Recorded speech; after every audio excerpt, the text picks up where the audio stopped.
আমি যে বিয়াৰ অৰ্ডাৰবোৰ লোৱাৰ পাছত লোকেশ্যন বিচাৰি কেনেকুৱা জেগাত সোমাবগৈলগীয়া হয় নহয়।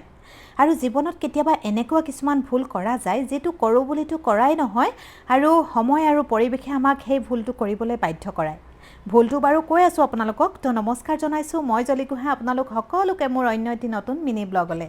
আজি পিছে লোকেশ্যন বিচাৰি মই হাবাথুৰি খাবলগীয়া নহয়। মোৰ মা ঘৰৰ ফালৰ চিনাকি জেগা এডোখৰ আৰু কইনাজনী ইমান মৰম লগা, তাতোতকৈও মৰম লগা কইনাৰ আইতাক। মই গৈ পোৱাৰ পিছতে মোক চাবলৈ আহিছে তেওঁ আৰু ইমান মৰম লগা, মোক ইমান ধেমেলীয়া কথাবোৰ কৈ আছেহি নহয়। তাতে সেইখন গাঁৱত মোৰ আটাইতকৈ বেছি ভাল লাগিলে কি জানেনে, মোৰ যে গোটেই গাঁওখনতে ফলোৱাৰ্ছ আছে।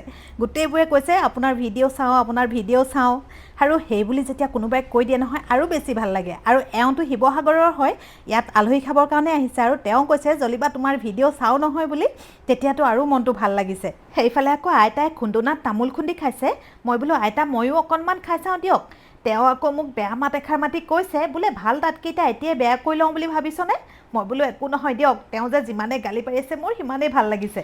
আৰু হাঁহি ধেমালিৰ মাজতে আমি কইনাক যে ইমান খৰখেদাকৈ উলিয়াই আছোঁ নহয়।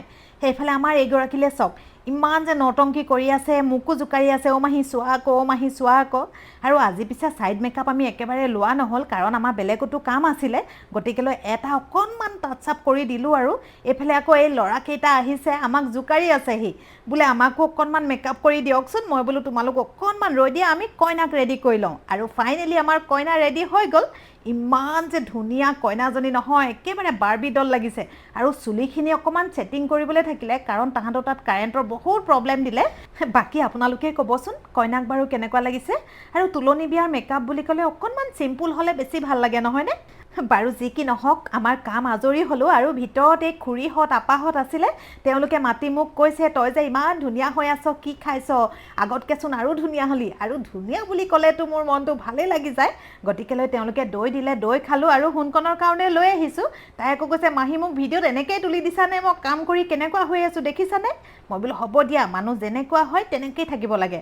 তাৰপিছত কইনাৰ দেউতাক আৰু মাক ইমান যে হোজা মানুহ নহয় আৰু সহজ সৰল একেবাৰে। তেওঁলোকে মোক বাইদেউ হ'লনে, বাইদেউ খাই যাব দেই। কিন্তু মই আজি ব্ৰতত আছিলোঁ, মানে আমাৰ ঘৰৰ আইতা এগৰাকী ঢুকালে, যাৰ কাৰণে আমি ব্ৰত খাটিবলগীয়া হৈছে। গতিকেলৈ আমি একো নেখাওঁ বুলি ক'লোঁ। তাৰপিছত ভিতৰত গিহঁতৰ পৰা আমি বিদায় লৈ বাহিৰলৈ বুলি ওলাই আহিলোঁ সোণকণ আৰু মই। আৰু মই যে প্ৰথমতে কৈছিলোঁ আজি ডাঙৰ ভুল এটা হ'ল বুলি, অৱশ্যে অকল মোৰ গাতে ভুল নহয়, কইনাৰ মাক আৰু দেউতাক দুইজনৰ গাতে ভুল। আৰু আজি বিয়াৰ মেকআপলৈ মই প্ৰায় 11 বজাৰ আগত পাইছোঁগৈহে আৰু 1 ঘণ্টাৰ ভিতৰত তেওঁলোকক ৰেডি কৰি দিছোঁ। আৰু আধা ঘণ্টাৰ ভিতৰত মই আমগুৰিৰ পৰা নামটি পাইছোঁগৈ। আৰু আচল কথাটো হ'ল তেওঁলোকে মোক ডেটটো কোৱা ভুল হ'লনে নে মই